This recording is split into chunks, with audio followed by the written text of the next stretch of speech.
नमस्कार। उत्थान क्लासेज में आपका स्वागत है, अभिनंदन है। ये उत्थान क्लासेज के इतिहास विषय की अपन ने प्रथम टॉपिक पूर्णतः कंप्लीट कर लिया है और प्रथम टॉपिक भारतीय इतिहास के प्राचीन भारतीय इतिहास के स्रोत वो अपन ने पूरा कर लिया है। वो पूरा कर लिया है तो उसके बाद जो अपना दूसरा टॉपिक है भारतीय इतिहास की या प्राचीन भारतीय इतिहास की प्राचीन सभ्यताएं।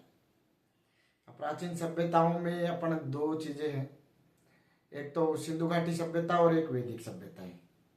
तो आज अपने जिस टॉपिक को शुरुआत करेंगे वह है प्राचीन भारत की सभ्यताओं में सिंधु घाटी सभ्यता। महत्वपूर्ण टॉपिक है, अच्छा टॉपिक है, समझने वाला टॉपिक है और बहुत बार पढ़ लिया है। इसमें कुछ नया जुड़ा है वो प्रश्नों में आ नहीं रहा है। जो भी इसमें नई खोज हुई है या नया कुछ जुड़ा है वो अभी तक आ नहीं रहा है परीक्षाओं में, तो इसलिए अपन पुराना ही पढ़ेंगे। और यदि आप कहोगे तो लास्ट में नोट लगा के या महत्वपूर्ण लगा के उसमें सभी जो नए नए स्थल खोजे गए हैं और कुछ महत्वपूर्ण नई बातें हुई हैं वो सभी बातें मैं इसमें लिखवा दूंगा, लेकिन वो अंत में लिखाएंगे क्योंकि वो परीक्षाओं में बहुत कम बार पूछी जा रही हैं और नए के बराबर पूछी जा रही हैं। तो आज हम अपना टॉपिक सिंधु घाटी सभ्यताएं प्रारंभ करेंगे। तो उससे पहले कुछ बेसिक जानकारी आपको ये होनी चाहिए कि प्राचीन भारतीय इतिहास अपन जब पढ़ते हैं तो तीन भागों में प्रागैतिहासिक काल, आदि ऐतिहासिक काल और ऐतिहासिक काल। तो सिंधु घाटी सभ्यताएं है ये आदि ऐतिहासिक काल की घटना है।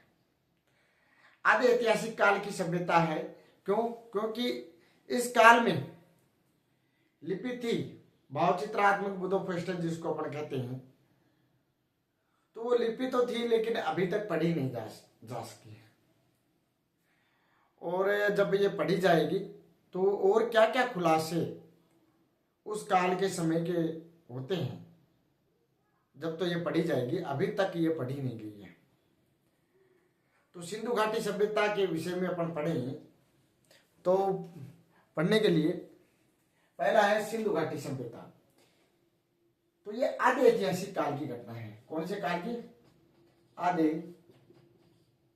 ऐतिहासिक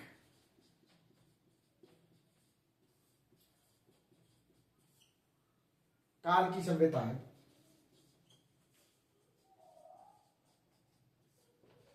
आदि ऐतिहासिक काल क्या है भाई? आदि ऐतिहासिक काल क्या है?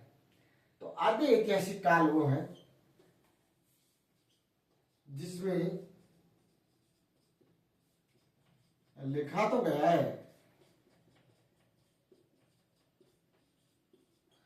लेकिन अभी तक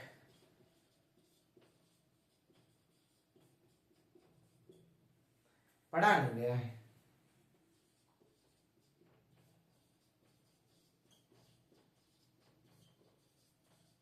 तो सिंधु घाटी सभ्यता या हड़प्पा सभ्यता उस काल की, आदि ऐतिहासिक काल की। प्रागैतिहासिक काल, प्रागैतिहासिक काल वो काल है जिसमें कुछ भी लिखा नहीं गया है, सिर्फ पाषाण काल इसके अंदर आता है। धातुओं के आधार पर पाषाणों से जो चीजें बनाई गई हैं उन काल की घटनाओं पे, उसी पे असभ्य मानव की तरफ प्रागैतिहासिक काल है। आदि ऐतिहासिक काल में मानव धीरे धीरे सभ्य होने लगा और एक जगह रहने लग गया, नदी घाटी के पास या अन्य ऐसे स्थानों पर वो कृषि करने लग गया। तो ये है आदि ऐतिहासिक काल। और लिखने की कला या चित्रों के भाव के माध्यम से, चित्रों के माध्यम से वो अपनी बात दूसरों तक पहुंचाने लग गया। लेकिन वो कला जो उनकी लेखन कला थी उससे हम परिचित नहीं, और अभी तक इतिहासकार ने उन सभी भावचित्रात्मक लिपियों को पढ़ पाने में नाकाम रही है। अभी तक नाकाम है। हम ये नहीं सकते कि आने वाले समय में भी नाकाम रहेंगे, लेकिन अभी तक वो जो लिपि है पढ़ी नहीं गई है। तो तीसरा है ऐतिहासिक काल। ऐतिहासिक काल में लिखा भी गया है अभिलेखों पर, शिलाओं पर, पाषाणों पर, और उनको पढ़ा भी जा चुका है इतिहासकारों द्वारा। और वो पढ़ा जा चुका है तो इसलिए वो ऐतिहासिक घटनाएं ज़्यादा प्रमाणित भी हैं, उनको ज़्यादातर प्रमाणित भी माना जाता है। ऐतिहासिक घटनाएं आधुनिक काल की घटनाएं के रूप में आप देख सकते हो।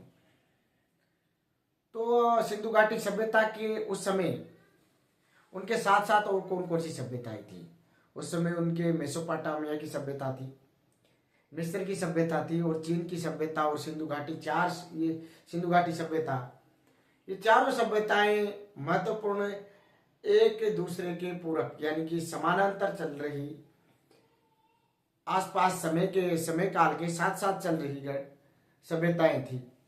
तो इन सभी सभ्यताओं में सबसे पुरानी सभ्यता मेसोपोटामिया की सभ्यता को माना जाता है। मेसोपोटामिया सभ्यता को क्या कहा जाता है? जननी कहा जाता है सभ्यताओं की, और जो दलदला फरात नदियों पर थी, इराक ईरान में। चीन की सभ्यता पहली नदी होंगो के किनारे और सबसे नवीन सभ्यता है। और मिस्र की सभ्यता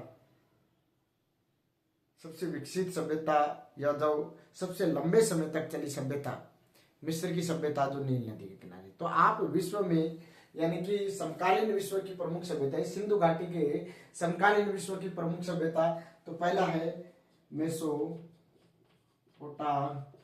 की सभ्यता।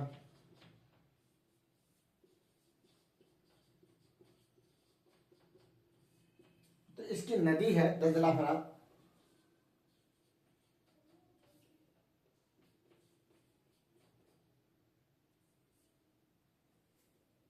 नदियों के किनारे इस मेसोपोटामिया की सभ्यता को सभ्यताओं की जननी कहा जाता है। ये इराक ईरान मान सकते हो, ईरान इराक में इराक की सभ्यता है, इसको सभी सभ्यताओं की जननी कहा जाता है।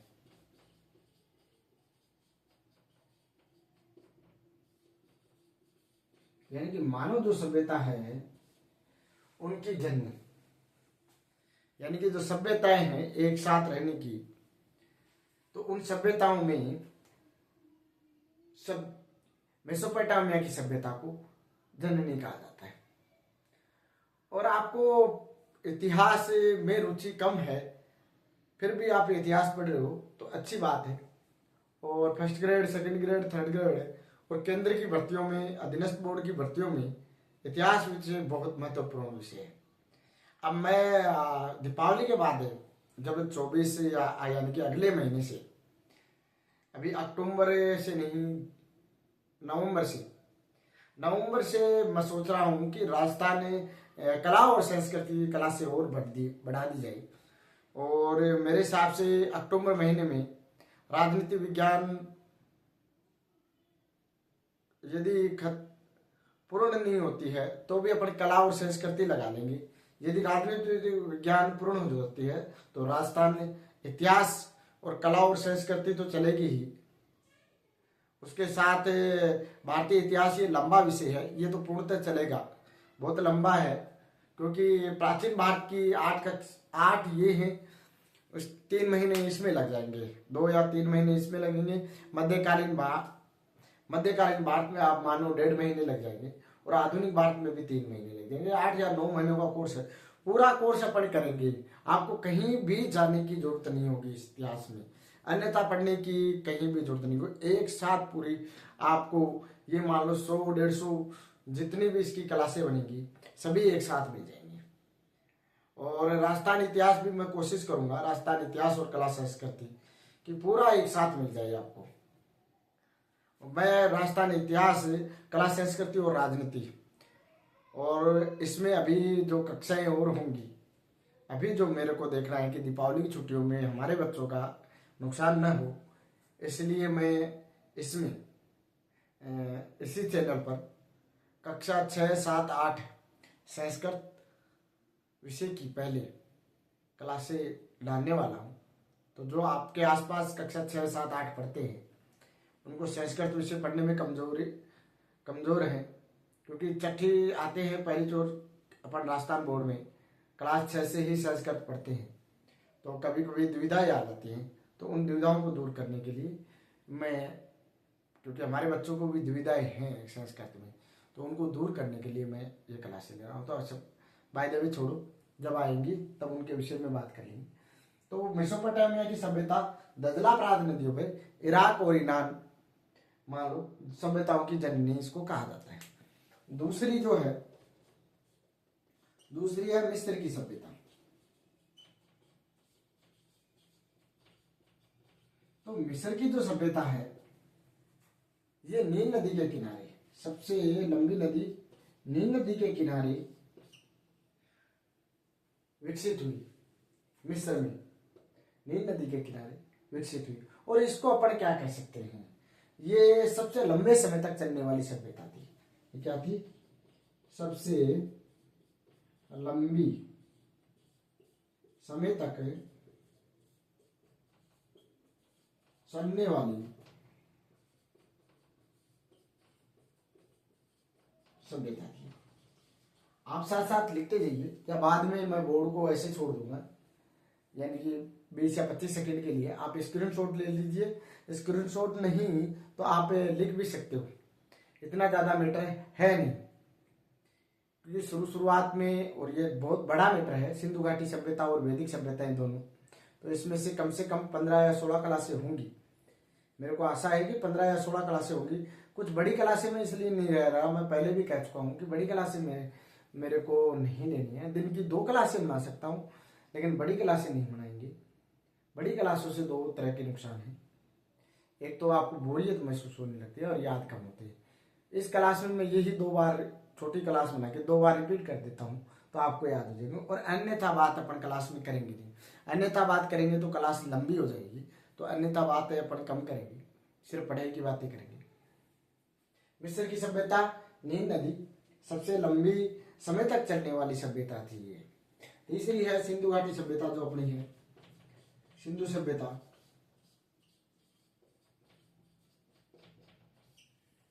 तो ये जो नदी है सिंधु की सहायक नदी, सिंधु व सिंधु की सहायक नदियों के आसपास बोली जाती है। सिंधु है सिंधु की सहायक नदियों के पास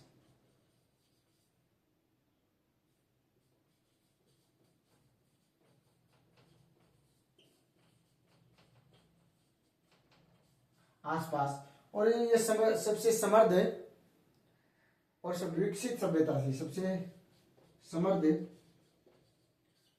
विकसित सभ्यता थी।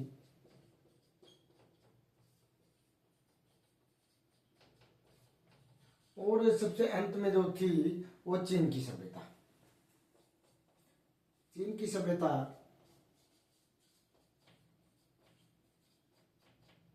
जो चीन की सभ्यता है जो चीन की सभ्यता है ये होंग हो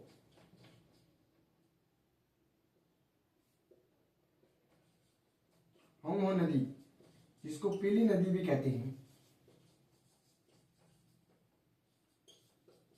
और ये सबसे नवीन सभ्यता थी। ये सबसे नवीन सभ्यता है।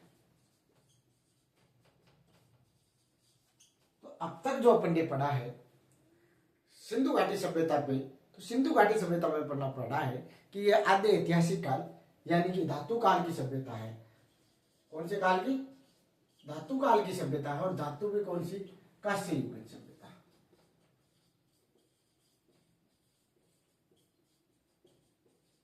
इसको अपन कांस्य युगीन सभ्यता कह सकते हैं।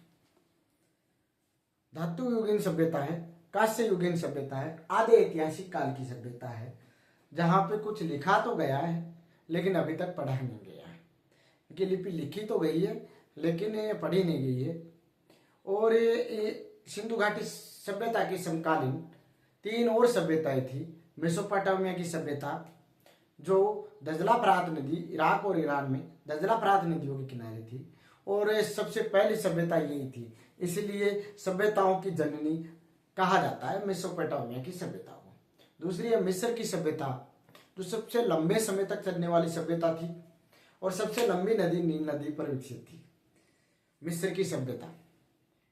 और तीसरी अपनी सिंधु घाटी सभ्यता मान लो आप कालक्रम के अनुसार। तो सिंधु घाटी सभ्यता भारत में, पाकिस्तान में, अफगानिस्तान में 3 देशों में विकसित हुई, और इन देशों में ये विकसित हुई, और सिंधु की सहायक नदियों के किनारे, सहायक नदियों के आसपास या अन्य क्षेत्रों पे विकसित हुई, अन्य नदियों के पास भी हुई और मैदानी क्षेत्रों में भी ज्यादातर हुई, जहां पर कृषि करने के, पशुपालन और कृषि के अच्छे संसाधन विकसित हुए।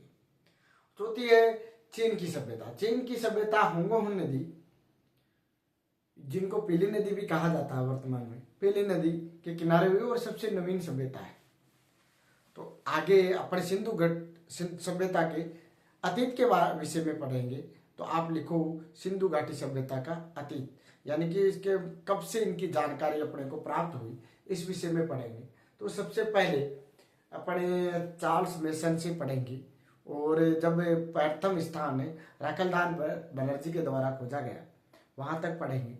उसके बाद इसका विस्तार देखते हैं। ये क्लास लंबी हो सकती है, 30 मिनट, 40 मिनट, 45 मिनट की हो सकती है, क्योंकि सिंधु घाटी सभ्यता एक लंबा चौड़ा सिलेबस है। सिंधु घाटी सभ्यता की विशेषताएं भी हैं, और इसमें सामाजिक, आर्थिक, राजनीतिक जीवन भी है, उनका धार्मिक जीवन भी है, और उनके जो प्रशासनिक व्यवस्थाएं हैं वो सभी इसमें देखेंगे अपन। तो ज़्यादातर क्लासेज हों, और प्रमुख स्थल भी देख रहे हैं, खूब सारे स्थल हैं, तो महत्वपूर्ण स्थल ही अपन देखेंगे जिनसे प्रश्न बनता है। ठीक है, कला और संस्कृति देखेंगे, तो सभी इसमें देखेंगे। तो आप धैर्य बना के क्लासें देखते रहिए। एक क्लास भी यदि आप मिस करोगे तो आपको समझने में देरी होगी। क्रम वाइज अपन चलेंगे। ठीक है, ये लिखो, ये लिख लो आप। मैं आपको टाइम दे रहा हूँ अभी 1-2 मिनट, 1 मिनट तो क्या देंगे, 15 या 20 सेकेंड दे देता हूँ। उसके बाद में आप लिखोगे इनके 1826 से लेकर 1905 तक है इनका अतीत, अपन याद करते हैं। अलग तरीके से पढ़ेंगे सिंधु घाटी सभ्यता। मैं आपको याद करवा दूंगा सिंधु घाटी सभ्यता क्लास में ही, जो अभी तक पढ़ा है अपने को याद हो गया होगा, और ये अगला भी आपको याद हो जाएगा, मैं गारंटी देता हूँ। जो अपना अगला टॉपिक है सिंधु घाटी सभ्यता में, वो है सिंधु घाटी सभ्यता का अतीत, यानी कि सिंधु घाटी सभ्यता की जानकारी किन किन लोगों ने कब से जुटानी प्रारंभ हुई। तो आपको कुछ सन याद रखनी है, 1826 से लेकर 1921-22 तक, 1921-22 तक, 1826, 1851-53, 56, 1856, 1861, 1899 से 1905, और इसी के अंदर 1921 और 1922। तो 1826 में एक व्यक्ति भारत आया, चार्ल्स मेसन। उसको हर चीज ढूंढने की आदत थी, और ढूंढ ढूंढ के अन्य धर्मों से जोड़ देता था। कुछ भी चीज मिलती बोलता ये तो वो धर्म से संबंधित है या अन्य धर्म से संबंधित है। तो वो हड़प्पा टीले का सर्वेक्षण उसने किया। 1826 में चार्ल्स मेसन ने हड़प्पा टीले का क्या किया, सर्वेक्षण किया। किसने? चार्ल्स मेसन ने हड़प्पा टीले का सर्वेक्षण किया, और उसने 1842 में जब वो इंग्लैंड चला गया तो वहां से एक पत्र या लेख लिखा, और इसमें हड़प्पा टीले के विषय में, या भारत में कहा गया कि भारत में एक हड़प्पा टीला है जो प्राचीनतम है, कि जो और देश अपनी सभ्यताओं को, या इंग्लैंड वाले अपनी सभ्यताओं को बहुत पुरानी मानते थे, और भारत को तो अभी से शुरुआत मानते थे कि आप की सभ्यता अब हमारे साथ विकसित हो रही है, हमारी सभ्यता बहुत पुरानी है, ऐसा यूरोप वाले मानते थे। तो जब इसको पता चला कि भारत में बहुत सभ्यताएं दबी हुई है, बहुत पुरानी सभ्यता है भारत की, तो इसने लेख लिखा कि भारत में प्राचीनतम शहर है हड़प्पा, या कोई भी जगह है जिसमें प्राचीनतम शहर है, कि 1826 में किसने? चार्ल्स मेसन ने कहा था कि भारत की सभ्यता अब की नहीं है, भारत की सभ्यता बहुत पुरानी सभ्यताएं है, और उसके अंदर एक शहर दबा हुआ है जिसको ब्रिटिश सरकार भारत की सभ्यता को जानने के लिए उत्सुक रहे, या उसको जाने। ये 1826 में चार्ल्स मेसन ने कहा। तो पहली सन 1826 में, यानी कि सिंधु घाटी सभ्यता के विषय में सबसे पहले किसने बताया? चार्ल्स मेसन ने बताया। 1826 में बताया। उन्हें हड़प्पा टीले का सर्वेक्षण किया पर किसी नतीजे पर नहीं पहुंचा। तो उसने 1842 में इंग्लैंड जाकर पत्र लिखा कि भारत में एक प्राचीनतम शहर है या प्राचीनतम सभ्यता है। भारत अब की सभ्यता नहीं है, प्राचीन सभ्यता है, बहुत पुरानी सभ्यता है, हमसे भी पुरानी सभ्यता है।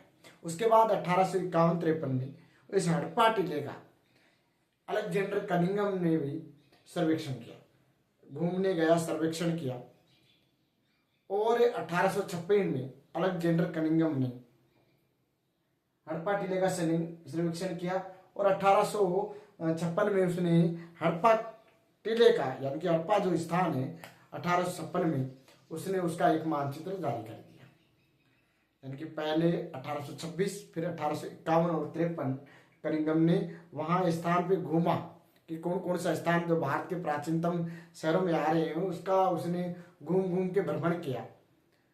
उसके बाद उसने 1856 में उस हड़प्पा उस स्थान का जहां घूमा कि यहाँ प्राचीनतम शहर हो सकता है उसका उसने मानचित्र जारी किया 1856 में। तो 1856 में ही जब वे कराची से लाहौर के लिए रेलवे लाइन बिछ रही थी तो बर्टन बंधु जॉन और विलियम्स बर्टन ने जब वो रेलवे लाइन बिछा रहे थे तो वहां पर ईंटों की कमी हो गई, या ट्रैक पे पत्थरों की ईंटों की कमी हो गई।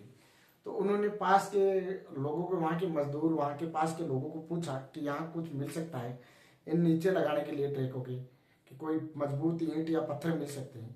तो लोगों ने कहा वहां से खोदो, वो एक टिब्बा है, उस टिब्बे से खोद के देखो, वहां से पक्की पक्की ईंटें निकल रही हैं और फूटेंगी भी नहीं, बड़ी बड़ी ईंटें निकल रही हैं। तो बर्टन बंधुओं ने कहा कि जाओ भाई, मजदूरों से कहा कि वहां से ईंटें निकाल के लाओ। तो वहां गए तो वहां से ईंटें वो निकाल के लेके आ गए, लेकिन ब्रिटिश सरकार ने उस पर कोई इतना ज्यादा ध्यान नहीं दिया कि ये ईंटें कहाँ से आ रही हैं, क्यों आ रही हैं, है ना। तो इतना ज्यादा ध्यान देते तो सभ्यता का पहले ही पता चल जाता, लेकिन ब्रिटिश सरकार ने इस पे ध्यान नहीं दिया। और बटन बंधुओं ने वो रेलवे लाइन बिछा रहे थे तब हड़प्पा के ईंटों का उस रेलवे लाइन में प्रयोग किया गया।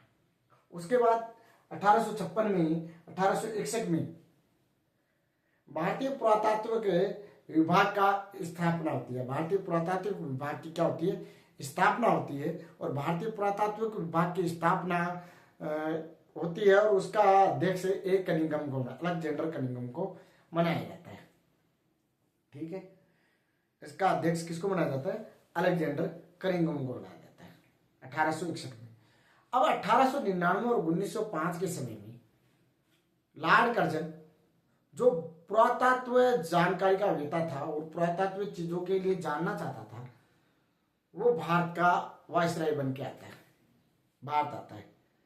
और वो वायसराय 1899 1905 के बीच रहता है। उसके साथ एक पुरातत्व वेता और पुरातत्व का बहुत बड़ा जानकार सर जॉन मार्शल आता है और उसने भारत की खुदाइयां प्रारंभ करवा दी, जगह जगह खुदाइयां, कि आप तो उत्खनन करिए, सभ्यता निकले न निकले लेकिन उत्खनन करते रहिए। तो उसने, लॉर्ड कर्जन ने जो भारतीय पुरातत्व विभाग था उसका पुनर्गठन कर दिया और उसको बड़ा विस्तृत रूप दे दिया। भारतीय पुरातत्व एवं सर्वेक्षण विभाग बना दिया उसने। भारतीय पुरातत्व एवं सर्वेक्षण विभाग उसको बना दिया और उसमें से खोज, सर्वेक्षण, रोज उसके अंदर आया सर जॉन मार्शल, जिसने उसका सर्वेक्षण और को व्यापक रूप स्तर दिया और कहो खोदो। तो उसमें से सबसे पहले 1921 में हड़प्पा नामक स्थान की खुदाई दयाराम साहनी कर देते हैं और 1922 में राखलदास बनर्जी हूबहू हड़प्पा जैसा ही स्थान मोहनजोदड़ो और इनका मिल जाता है।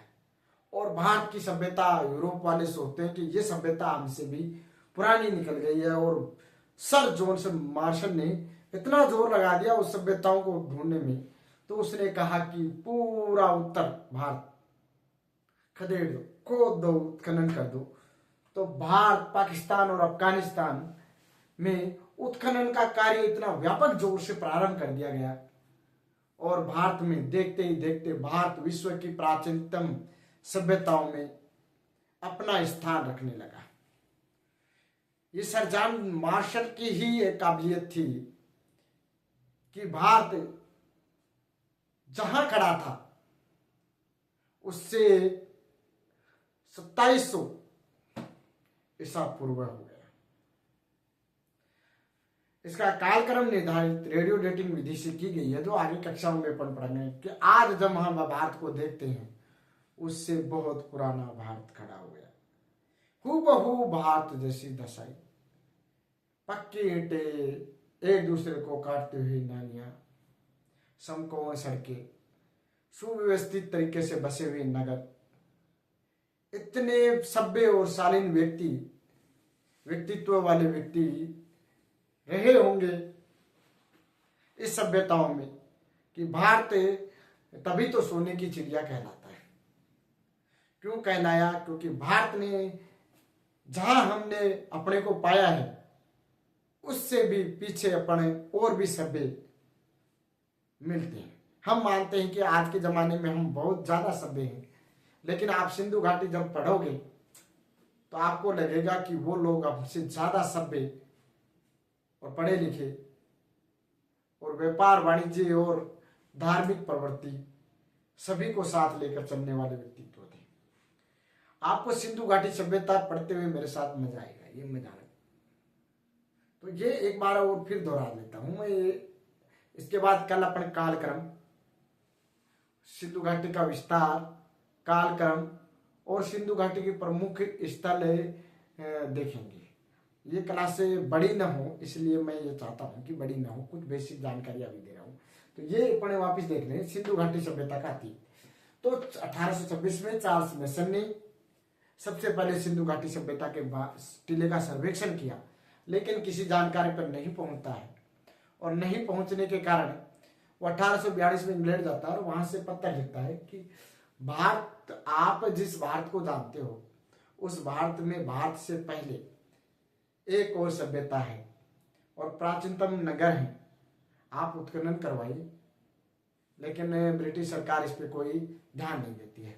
उसके बाद 1851 से 53 के बीच में अलेक्जेंडर कनिंघम आता है, वो भी इस टीले का सर्वेक्षण करता है और उसने इस टीले का सर्वेक्षण करते हुए घूम घाम कर इस टीले का एक मानचित्र 1856 में जारी करता है। उसके बाद 1861 में भारतीय पुरातत्व विभाग की स्थापना होती है और जो नीरस और निरस्त था, कोई भी स्थान खोजने के मतलब ही नहीं था उनको 1861 में। और इसमें से पहले 1856 में बटन बंधुओं ने रेलवे लाइन पे ट्रैक के लिए जब सामग्री कम हो जाती है तो उन्हें लोगों से पूछा कि कहाँ सामग्री मिलेगी, तो लोगों ने बताया कि वो टीबा है, उस टीबे में सीटें पक्की पक्की निकल रही हैं, चाहे माथा फोड़ लो माथों भी न फूटे, वहां ऐसी ईंटें मिल रही। तो फिर उन ईंटों को गया, लेकिन फिर भी ब्रिटिश सरकार ने उन पर ध्यान नहीं दिया।